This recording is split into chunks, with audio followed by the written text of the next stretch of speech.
When people think about cybersecurity threats, they usually think about a hacker wearing a hoodie, living in a basement, trying to infiltrate from the outside. But what if the threat is actually already inside the building? Today, we are talking about insider threats, what it is, what it isn't, and why it's one of the most misunderstood risks in cyber.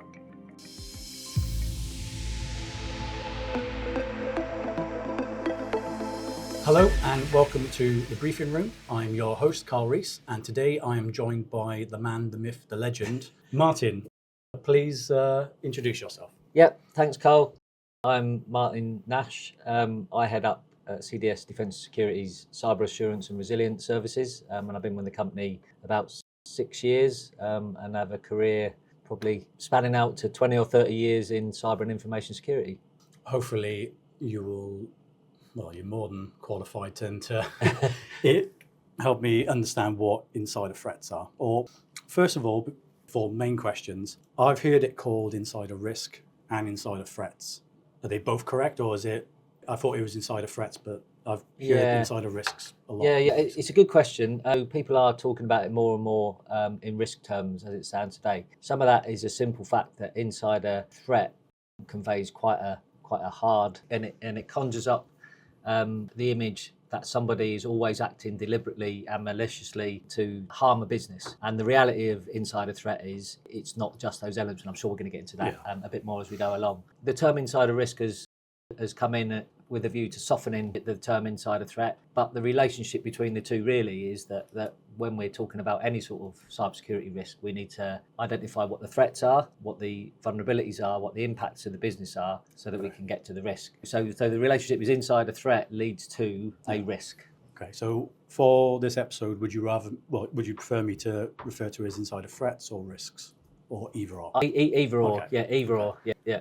Awesome. Just insider will probably, it probably will, yeah. Okay. We're going to start with a slightly new section that I haven't done before, of basically saying what I think the subject is. So this time it's insider threat. Yeah. From my standpoint, you can tell me then basically where the knowledge gaps are, if I'm right or wrong, or hopefully by the end of the episode then I will have a bit better understanding. When I joined the company, we then had an insider threats capability.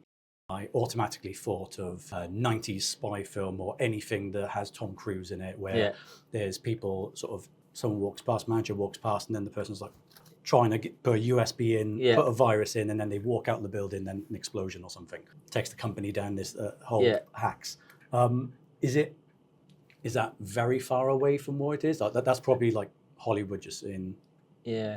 Is it always malicious and someone doing that, or is it sometimes accidental? Have you ever seen cases that it's like a Tom Cruise movie? I think a mixture of so that's some of the answer to the question about threat versus risk, I think, and it is that normally if you say insider threat, then people will think about more of the malicious circumstances that may occur. So if you look at what the insider threat definition is, it is about anybody that's got authorized access to buildings, IT systems, but the key terminology is authorized access to those systems. So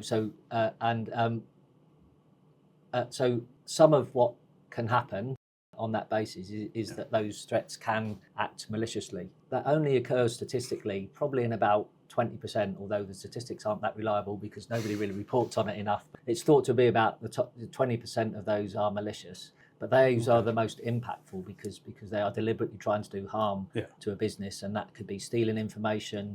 It can be implanting a virus into the system to take all the information down so you can't get access to it anymore. And it can be physical damage as well, as you described there in some cases. But the other 80% are, as you alluded to, accidental, unintentional consequences. I thought it would be the opposite way around. I thought it would be the higher percentage would be people doing maliciously, and then the smaller amount being accidental. No, the impact is definitely higher if somebody's being malicious because they're deliberately trying to do something. But there are lots more incidents around the accidental, unintentional stuff because it can be things like we hear a lot about phishing, and yes, it is mostly instigated by external threats. but it relies on somebody inside with authorized access to those systems to click on the link. So that is an insider threat instigated event, an incident. Right. Okay. And so that some of that 80% is people accidentally or unintentionally clicking on a link. There are others, like people just want to do the right thing and get stuff done, and there may be security policies in place that you can get around quite easily. That doesn't mean to say you should do that, but people will deliberately bypass the policy to get things done more efficiently and quicker and get to the end of it, and that can result in a security incident because they haven't followed the correct policy or process or procedure. There's no malicious intent in it. It's all been for the benefit and the good of the business, but it's ended up in a security incident because they haven't followed the appropriate procedure. And it can be people, if you go to the physics, coming in and letting people come in the building behind them. So they'll flash their pass to get into the door of the system, and they'll let the person in behind them without checking who they are. That's not malicious. It's accidental, or they're just trying to be helpful. They let this person in. They must be a visitor to the building, and then it comes down to how do we change all that? We have to manage that as part of the risk as well. Right. Okay. The other dimension to it is on the non-malicious side or the accidental. It depends on the level of access you've got. So you and I on a day-to-day basis will only have what we call normal user access to our IT systems. Or even our facilities. We can't get into every room, either because there's a key in the way of it, or our badge won't let us get into another room. But if you look like the IT team and system administrators, they can get to the very heart of our information really, really quickly. So arguably, they are a bigger risk because of the access they have inherently as part of their authorized access. And there are ways and means that we need to look at how you mitigate those. So there are varying levels, even with the non-malicious. There are varying levels and different roles that constitute insider threat, and the impact may be more severe if they have more intricate authorized access. My last episode was with Georgie about security clearances. So I thought if there's like a defense company, you'd have a certain level of security clearance. So then in that kind of scenario, where you've gone through either DV or SC, I thought then being an insider threat would be more difficult because you've had to jump through a lot of hoops to get into there. But then it doesn't matter. That's for malicious ones, but accidental ones, then it doesn't matter what clearance you got, still could accidentally. So it comes down to really, we might be getting a little bit ahead of ourselves. So I still haven't asked you my first official question. So let's do it like that then, because I think we're going to get to what I was going to say anyway. And if we don't, I'll make sure that I insert it. Okay, right, so I'll ask you this one, then I'll pause. Okay, so the first question is, insider threat in 60 seconds. I'm in a lift, you got to try and convince me about either it's trying to sell insider threat training or the importance of insider threats within 60 seconds. Go. It comes back to what we were saying just now, really, is it's anybody with authorised access to a building, a facility, or to IT systems, or all of that. And it's the damage that they can do to that organisation, either accidentally or maliciously. And you need to think about it holistically like that. Often it's the forgotten about threat when we're talking about cybersecurity risk. So my next question is, what actually counts as an insider? You keep coming back to that, somebody with authorised access to, but it's easy to think about that in terms of employees that work for an organisation. But what about contractors that have authorised access, albeit it might be for a temporary period, but while they've got authorised access, they're insiders? What about your supply chain, who you're giving authorised access, or you're sharing your information with, or you're sharing your facilities, or you're sharing your assets with? You have to include those as insiders as well. So, I think it's better to start to think about categorising your insiders in those terms. And then, as we were discussing earlier, if you've got somebody with significant access, like a system administrator, typically they are the biggest risk to any organisation. And some of that is kind of like perpetuated by the idea. So we're not going to talk about external threats today, but they are relevant. And they're relevant because what they want to do is get inside authorised access to buildings, IT systems, whatever. So when a hacker comes into a system, what they will try and do is get an account for anybody, because it gives them authorised access to a level of authorised access to information. So they'll try to take over that account. And what they would then try to do is escalate their privileges, so they end up being a system admin. So they've got the keys to the kingdom at that point. So if an external attacker is trying to do that, then by default, the insider is already a level up the risk scale because they already have authorized access to the IT and those systems. So our system admins, while we can trust them by putting in place things like security clearances and by making sure we've got the right training and culture and awareness in the business, that will help significantly with the accidental, unintentional risk. But if they want to be malicious, they can be malicious at any time. So it's things like, can we detect what they've done and can we be ready to respond to it when it does go wrong and find out how it happened? Because it could have been an insider facilitating an attack, or it could be an external attack coming in and taking over accounts so that they have that authorized access. I think we'll sort of cover it a bit later, but one of the questions I think is how then, if someone like in IT or admin is so high up and has got all that access, how do you as a company sort of not be like a big brother where you're constantly watching everyone and just to make sure, you don't want to have that sort of culture where you are constantly just spying on all of your employees. I think we'll if you're going to come back to it, I can there is an answer to it. We can come back to it. Okay. Why is insider threat particularly important in defence and government environments? Simply because there's more high stakes in terms of the sensitivity of information and assets and facilities that you'll have access to. You'll know that in government and defence sectors we classify information, and so more culturally we're aware of the value of information because we classify it. But ultimately, when you get into the realms of secret and top secret information in particular, amongst other impacts, some of them, probably the most significant one, is that it can lead to loss of life in terms of impact. So if that information gets disclosed, it can directly lead to loss of life, amongst others, but that is the most harsh and the most concerning one. And typically that is what happens when you get to top secret level. It's about what harm could this do to UK interests, but more significantly, could it lead to loss of life? And is it one person? Is it 10 people? You know, one is too many, right?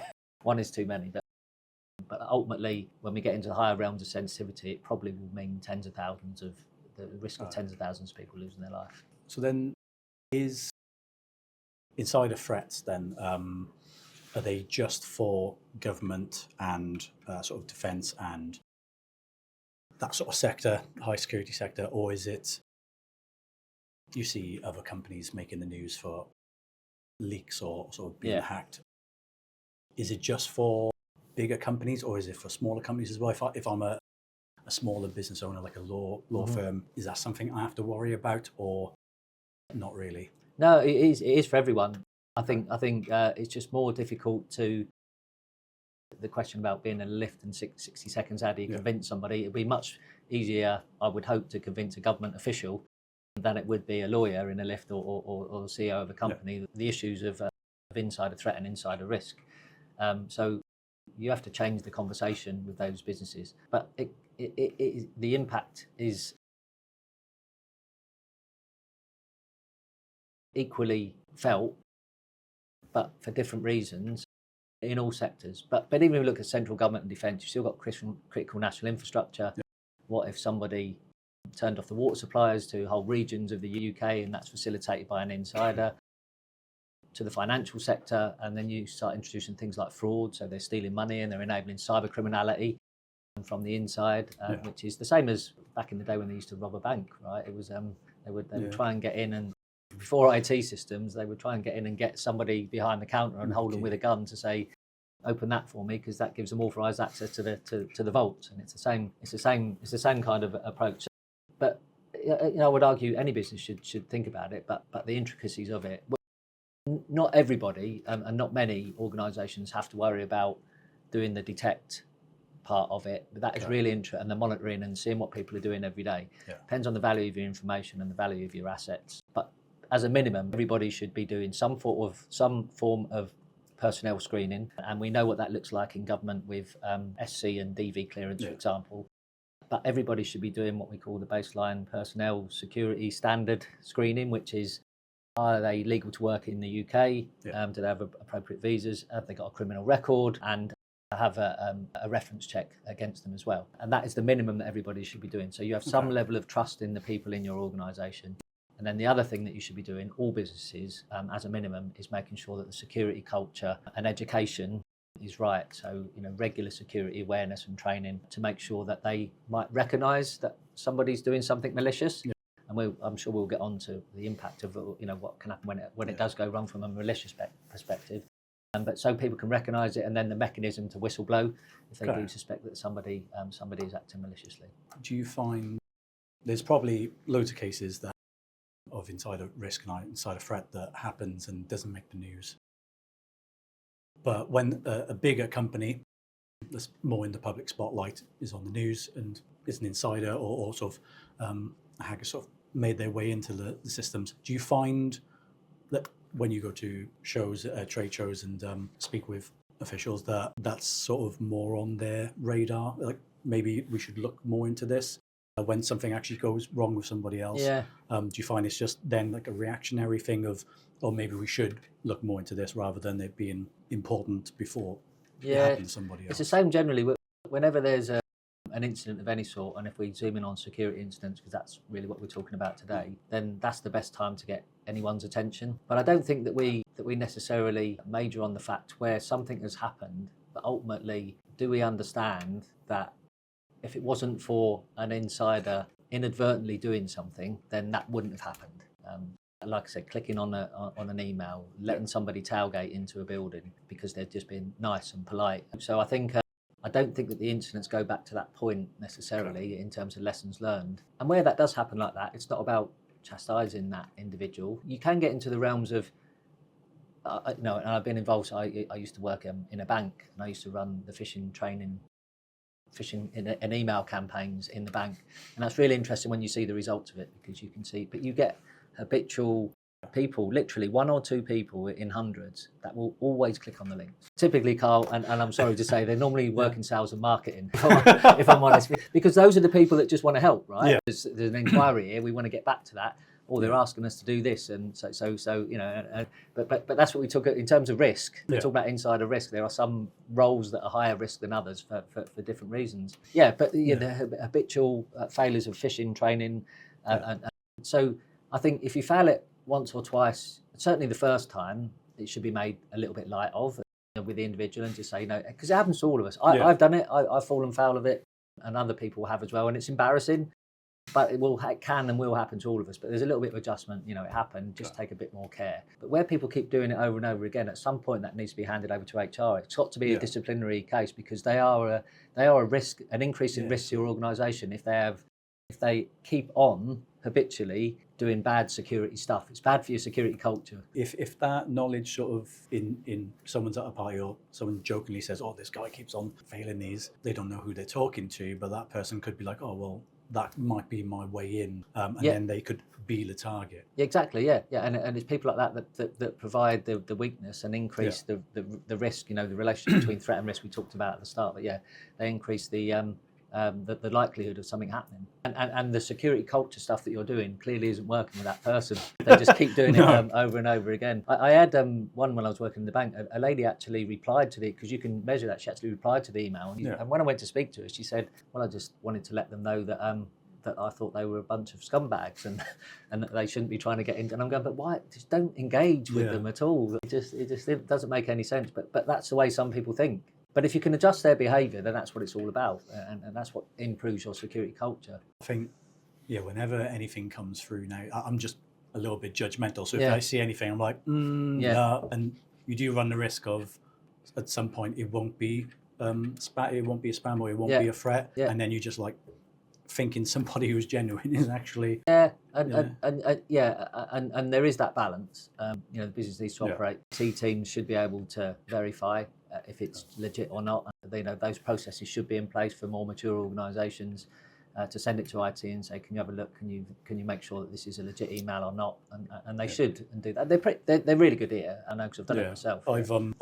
I'm glad to say that I've never clicked on any of the spam ones. I've always sent them to IT, but some of them are better than others. Some of them are a little bit too noticeable. And there is a screw that you can turn on those systems to do that, to make them more and more difficult. So you expect the level of I don't like really necessarily call them failures, but let's call them that anyway, to increase. But then you're looking at it depends on if a lot of the easy ones are from opportunistic type attackers to help insiders enable what they're doing, just to keep it in the context of insider rather than go down the route of saying external. But if you're targeted as an organisation, then they will get really clever with those phishing emails, and anybody in the organisation could be tempted into falling a bit. It only takes one, right, to click on a link. But you should have other security controls in place to help protect you against those, but it doesn't always work. We're better now than we were at dealing with people clicking on links, but it only takes one, is what we always say. Yeah. Take, for example, company A and B. How would an insider risk sort of unfold?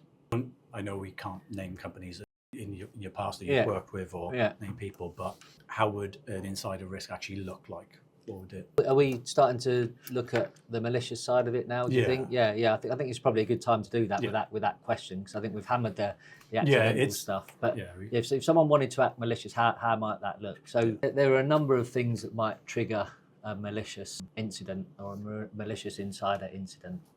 I guess the first one is subversion by one of the external attackers. That could be cyber criminality, and they get offered money to give them access or to come in with a USB stick, or to let them into a building, or plug something into a network port within an organisation. So if you can get physical access, and that's an interesting one, if you can plug something into a building, it's great having Wi-Fi. I've got the route. Mission Impossible for you too. Yeah, exactly. Yeah, exactly. So if you can plug physically into a network port, normally a lot of organisations are Wi-Fi now, so they can be subverted. Or it can be, if you're working in the government defence sectors, it can be foreign intelligence services that are doing that. Maybe they've got a hold over you or your family about something, or they're blackmailing you, and then that can lead to them having a lever to get you to do something that you wouldn't otherwise do. But you are behaving maliciously at that point, because you're doing it not accidentally or not inadvertently, you're doing it on purpose.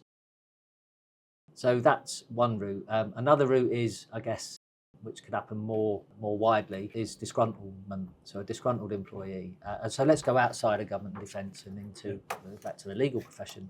Somebody's worked there for 5 years. They didn't get the salary increase they wanted or promised, or something happens within that organisation that leads them to be not happy with it.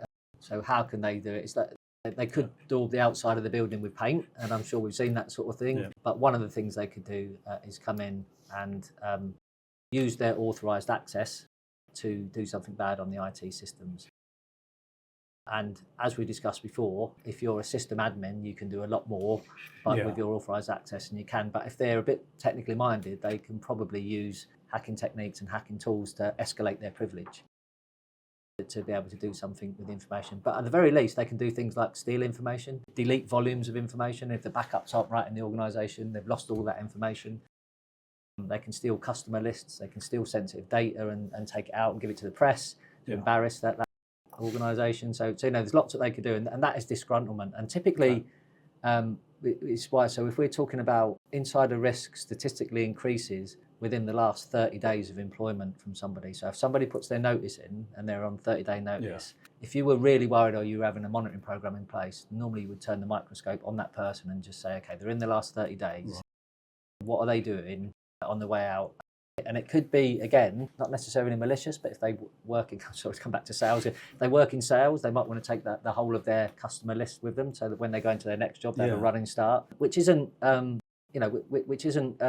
it could have a huge impact on the company financially, but the legitimacy of that. So it's why you tend to get people sent on gardening leave. I was just about to ask, is that when, if a company's sort of, instead of putting the microscope on them, if they're really that worried, is that then why, if you hand it in, they might go next day, right, you're on gardening leave, just leave your desk. So some businesses make the decision to send people on gardening leave. And it does happen a lot, again, with sales teams, because they don't really want them to continue to have access to. However, so you might know that they are going now, but they might have checked out 3 months ago. So there is still a period, and people are clever, right? So the likelihood is they would have already have done everything they wanted to do, because they know they're going to be put on gardening leave. So it's really difficult to manage. Comes back to trust again. And if the information is sensitive enough, then you need a constant monitoring program on it. But that typically only happens in the high stakes club, in highly sensitive information or highly classified information in government defence terms. So what are the early warning signs then of an insider threat, or are there actually any to look out for? Yeah, I mean, again, I think the inadvertent ones, not really, other than if you've got phishing training and awareness programs, monitor those people that have a propensity to keep doing it, because they're warning signs. They are increasing your risk, but not the malicious risk. Is there a way of the malicious ones then? Is there anything you can do and put in place to sort of catch them early on for malicious ones? Yeah, but if we're talking about detecting and monitoring what they're doing on the systems, but also what time of the day they're in the office. So if their normal working hours are 9 to 5 and you start to monitor door access logs and they started coming at 8 o'clock at night before days running and they've never done that before, that's suspicious. Correct. It could be perfectly legitimate. They could have an answer to it and just say, I've been working flexible hours and I need to come into the office to do that. Yeah. But it should still be a flag to be investigated, because typically that's what happens. You know, it does get difficult when you haven't got monitoring in place beyond things like watching for behaviours, and this is where it comes back to culture. So colleagues can sense when something's not right often, and as long as you've got the mechanism for them, either in line management terms, to step forward and say, I'm not really happy with what's happening with that person over there, I saw this happen, then that's your best chance if you're not doing the detecting and monitoring on your IT systems, which is really expensive and really complex to do. So it's going to be one of the questions is it just technology or is it also cultural? Yeah. Culture is, like I said, there are two big things that everybody should be doing. It's some sort of security screening or personnel screening, and the culture and training and awareness, security culture training and awareness need to be right. Everybody should be doing that. It's inexcusable. The detection and monitoring part is complex, time consuming, and expensive. I imagine the getting everyone on the same page and actually getting buy-in from everyone to go, right, I'm going to be on top of this so I don't accidentally click on a link. But at the same time, you don't want to sort of scaremonger people and say, if you do this, we'll lose X amount of money, we'll have to lay off people, or you get fired or something, or legal action if it's like more malicious. But you don't want to scare people, go, oh my God, I need to literally read every little detail of an email. Is it spam, is it not? I imagine that's a bit, is it difficult to sort of, is there an easy way to not scare someone to try and educate them? And a lot of people complain about the culture and awareness training, and particularly the phishing one, because I've had some quite heated arguments from people saying it's false and you shouldn't be chastising people because they've clicked on a link and you're just trying to catch people out. All of the things you were just saying there, really, and you're saying you don't trust them, and I don't think it's none of that, because as I explained earlier on, everybody is going to fail them once or twice over a period of time. It's only if they're habitually doing it is there a red flag. But I've had debates from people saying, well, you spoke to this person 4 times, and I'm going, because they've done this 4 times, and it's getting worrying now. It's a red flag, and they're going, but So I think there are some people that do get quite defensive about it all, and they think, well, you don't trust me or you don't trust my colleagues. Probably we don't. We try and instill that trust by saying security clearances, personnel checks, and culture and awareness, but that's as much as we can do. So I've got here, is it usually, I'm not sure if this is the malicious one or the accidental one, but is it more of a one big event, or can it be more smaller, multiple smaller events? I mean, we can look at some of the cases that have hit the news, I think. It can be, but it would be in malicious terms, because accidental tends to be discrete one-off events, and they lead to something, and you just like, or it can be persistent policy get-arounds, I guess, but they are not done intentionally. But what we're looking at, so Edward Snowden, for example, he took little bits of information over a long period of time, and he's trying to hide behind I know they're monitoring, and I know if I take out 4 gigabytes of information, somebody's going to flag that somewhere, or probably flag that somewhere. If I'm taking 100 megs a day, then or 100 megs now and then, it's probably not going to go. It's not going to ping on the radar. So they do tend to do that, and they might trickle out or trickle in, because it could be viruses and things like that, and loading stuff onto systems. How should organisations approach insider threat responsibly? And this doesn't differ too much from how we look holistically at cybersecurity, or how other initiatives in the business need to be managed, whether that be things like health and safety, for example, is always a good example and a good parallel. Ultimately, the responsibility has to sit with the most senior parts of the business, whether that be a CEO or an MD or a board, whatever that looks like. And they need to recognise the risks posed by the insider threat. And then we're putting that into that context, what those insider threats might look like and how that might happen. And then they need to make sure that the budgets and the measures are in place to help us to minimise that insider risk. So it's a top-down buy-in approach. But there is stuff that should just be done habitually anyway. And we've talked about that. HR should take responsibility for personnel security clearances and probably the culture and awareness part of it. That gets quite contentious. If you've got a security department, then maybe they should be doing the security culture and awareness, but not all organisations, and only the bigger organisations will have a security department probably. So really HR needs to take some responsibility for the personnel aspects and the culture aspects of it. Is it a technical problem, a leadership problem, or both? Yeah, both. It's a whole organisation. Is it like a 50-50, or is it more on one end of the scale? So everybody defaults, because we've talked about it's not just about technology necessarily, but technology enables access to that information. And technology gives us the opportunity for lots of controls that we can put in place to help to mitigate insider risk. But the responsibility for understanding and managing insider risk lives outside of technology. They're there to help. It's not a technology problem. It's a business problem. And I would say it's only a technology problem because they can help with the controls and put them in place, but not all of them.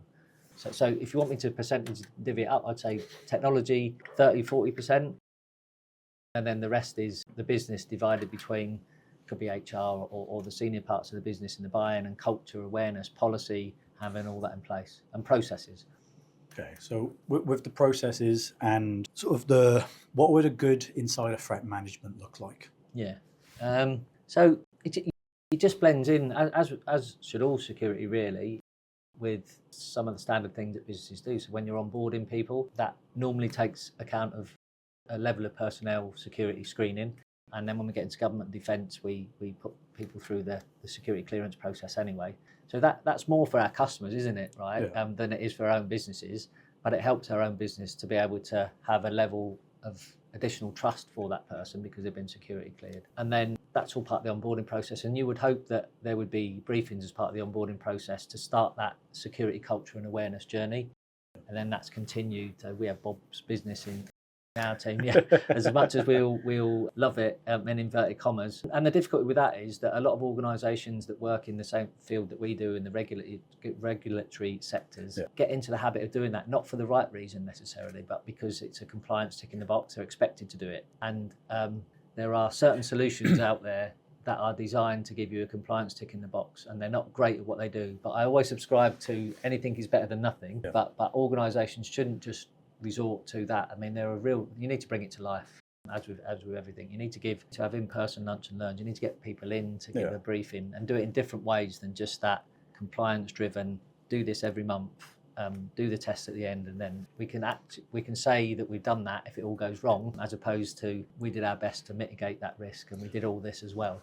Because you probably, if you're talking to company A and company B and we're on contract for an insider threat management, you can't really say, oh, you didn't have any threats this quarter. They'll be asking, well, we paid X amount. What are we seeing in return on investment? Well, you haven't had any leaks. Yeah. You haven't had any of this. I've always been intrigued of what we actually offer as an insider threat. Have we got operatives that infiltrate into companies? What, the services we provide? Do we have someone that wears, instead of a CDS shirt, they wear a different shirt, and they're like, I work for this company, and then try and see if anyone's doing it maliciously, or is that not right? So there's a bit of everything in there, and in some of the different stuff that we do, from providing insider threat expertise to implement and operationalise and sustain insider threat programs for customers, including the defence sector. And it's a real holistic process when you're doing that. It's all the stuff we talked about today, whose responsibility is it, where does that lie?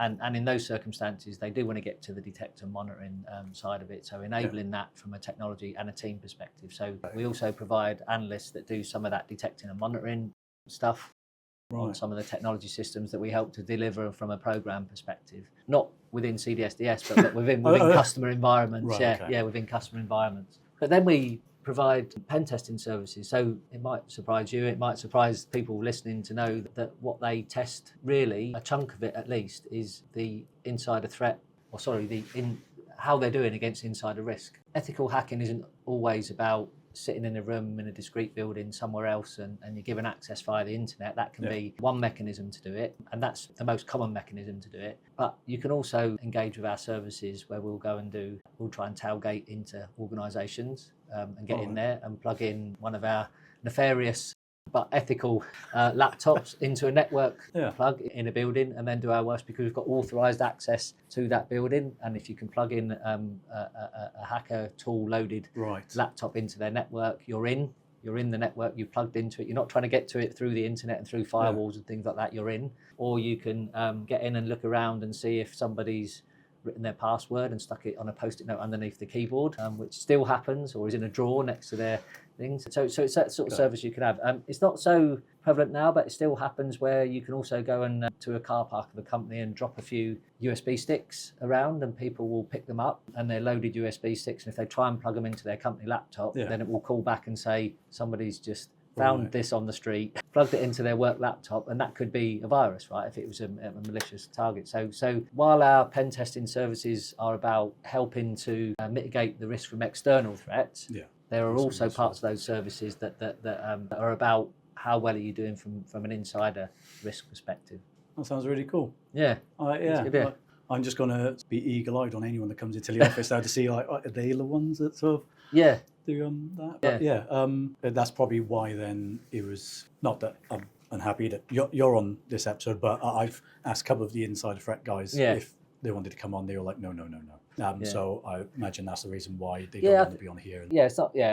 Probably the environments they're working in and the customers they've got. Right now. At one point, I thought I'd have to sort of either blur out their face and then give them like a really deep voice and like, which makes it even more suspicious if we start doing that. No, I think generically, no one would be surprised that knows what we know, what they know about the services that we offer. That any of this is the case. We've been talking very generically about it today. I just think, if you don't notify people that everything they're doing on the company IT is being monitored, and you shouldn't have the expectation of privacy when you're using company IT, which is what companies should be doing, then I guess there could be a legal challenge to say, you can't use any of that on me, and you never said I couldn't do this. You never told me I couldn't do it, and it's not anywhere where written down. So that would mean that from a legal perspective, the case might collapse quite quickly. So that's where it comes back to. It's important to have the policies in place. But I imagine if you're in a certain sector that has a lot of private information, the sort of like delicate information, you probably, with onboarding or at some point, you would have mentioned anything you do on their account. So when we log on to our, probably they just got used to not seeing it anymore, but there is a pop-up that comes on every time, and you say okay, and that declaration is that you accept that all of your actions will be monitored, and that you don't have a right to privacy on corporate IT systems. It's one of those things that you forget is there, and you just click through it, but it is there.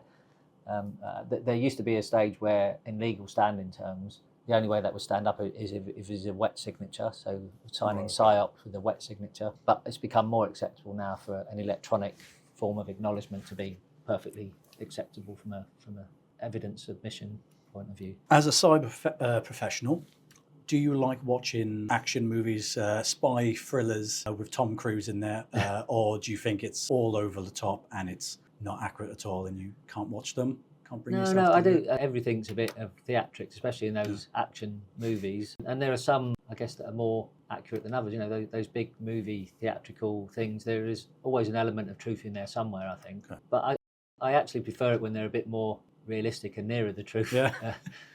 So you get into normally the TV series when you're talking about that, and some of those that go into those, how you do it. It's just more realistic in terms of how things might happen rather than theatrical in how they tend to happen in those films. But do you think it's all publicity is good publicity? I guess is what I'm saying. I mean, I'm sort of thinking back to like 90s films where sort of computers were still new as Matrix, sort of like hacking in, you got the zeros and ones everywhere. Yeah. Do you think it was just there wasn't a lot of knowledge about what it was, so it sort of they took a little bit of a liberty, and now that's sort of what most people think of an insider threat is? And I've got to take them off now. Never mind, you got a bit with me with glasses on and a bit off now. do you think do you think the old movies where they were just like super duper computers with USBs has sort of hindered some people's perception of what they think an insider threat actually is, and they think, oh well, that wouldn't happen in my company, so I don't need to worry about it. It's a bit like everything, really, isn't it? We didn't used to have to wear seatbelts, and everyone thought it'll never happen to me, type thing. So there is an element of that, but it was definitely easier back in the day to get into systems than it. You know, security was sometimes not even afterthought, sometimes not even thought about at all. Was the reality. So today we are all a bit smarter with. It's a bit more culturally ingrained in us, in both our personal and our work lives. And technology has evolved to a degree anyway where security is embedded as part of that, and a lot of it's more transparent to us all. But I think that just means that the recognition and the understanding of insider threat and insider risk should be more apparent today than it's ever been, because you've got authorised access, physical and logical access to information systems and buildings. So, and you have the most opportunity to do the most damage if you want to do damage, and you have the opportunity to do things that are going to reflect badly on the company, even if it's accidentally or non-maliciously. I just want to try and do a little quick fire round, testing it out. Yeah. So I just want to address common barriers. So what if someone's thinking my company's too small, or we're too small? Is there a size limit of too small, too small? If one person in a company, that's probably too small. But what sort of size then would you say is, well, they're not actually too small? Yeah, I think there's always proportionality in it all, but you just have to bear in mind that even if it's a one-person business, they're probably outsourcing their IT. So all of a sudden, there's 2 or 3 people that have access to their information. The services that they offer, they might subcontract some of that out. So I would say that they should be considered as insider as well. So you always have to think about it to at least a level of degree. But I've said a few times already, the bare minimum should be some sort of due diligence checks or personnel and security checks against everybody that can touch your business, or you give them authorised access to any of your systems, and ask some questions about how up they are on security culture and awareness as a bare minimum. Next one is, we don't have the budget. Yeah. I have no idea what you charge for insider threats. I imagine it's not one blanket everything. There's one cost that includes everything. It's probably you can have bite-sized pieces. Or do you say if someone says can't afford it, I don't have budget? I don't know what they can't afford, do you? It's, I would say probably you can't afford something to go wrong. I would say if you do something like you might not think it's related to insider threat, but something like Cybersecurity is a good move, because as I've described, some of the external threats will be trying to get hold of your legitimate accounts. So if you can stop them doing that, then that does reflect on insider. And just have levels of don't give everybody in your company access to everything.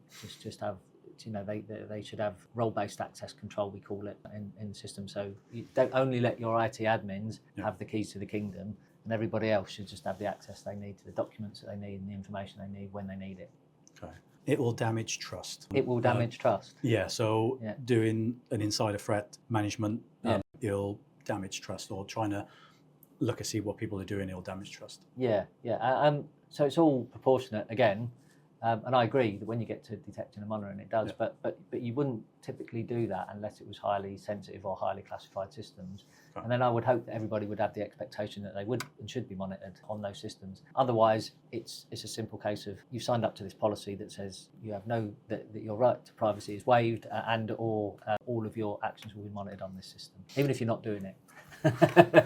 And I have 2 last questions. One of them is, what do you see as the future of insider threats and risks? Is it more, I don't think we've touched on insider threats trying to stop insider threats, and more of to expect at least some cyber risk to happen. You've been in cyber for many years and you've probably seen it change. What do you think the future looks like for? I think it's already evolved to the extent that we've described, that just because it's not just about a person necessarily, it's about the accounts that we give to individuals. So they are the attractive thing, and they can be vulnerable to external attacks as well as internal. But what hasn't changed, but I think what we're starting to understand better, is that there is no bigger impact in cybersecurity incident terms than one enabled by an insider who wants to do bad.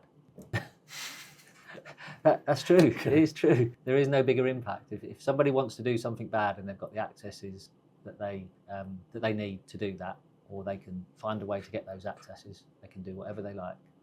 Last one, a slightly happy one after that.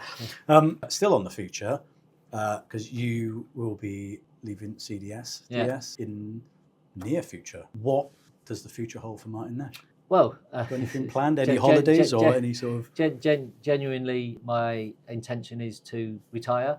And I'm getting asked a lot what I'm going to do when I retire. If I'm honest, I don't really have the headspace to give it too much thought, but my plan is to spend the first couple of months thinking about what I'm going to do in retirement. But there's lots of things. I've always liked travelling, and I've taken up a bit of yacht sailing in the last couple of years. So I want to do more of that and get into more of that. I like the idea of volunteering and giving back. I think my knowledge and experience will have a shelf life, I think, after I leave, maybe a year or two. But I'm happy to engage in conversations or help smaller businesses that are trying to get into this. If they buy me lunch, maybe, for any advice or guidance or pitfalls, just stuff to keep my time occupied, really.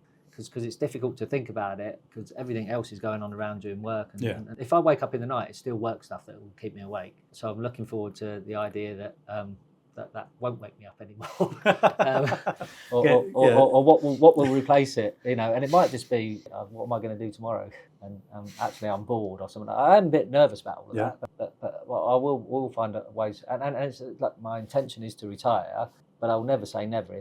If I need to go back to work because of boredom, then I will. But I don't think I'm going to need to go back to work financially, otherwise I won't be retiring. And there's a difference then, because if you're carrying on working because you're enjoying it and it's filling your time and it's that. But I just want to see what's on the other side first. There's health reasons as well, but that's another consideration. Thank you for saying yes to coming on here. And if you liked what you've seen and you want to see more, we've mentioned Cyber Essentials. That will be a future episode. If you haven't checked it out already, go to our last episode was around security clearances, so you can get up to scratch on those. And remember to like, subscribe, hit the bell notification button on YouTube, follow us on Spotify, share to all your friends, send it to 5 friends for good luck, and we'll see you next time. Bye-bye. Thank you. Bye.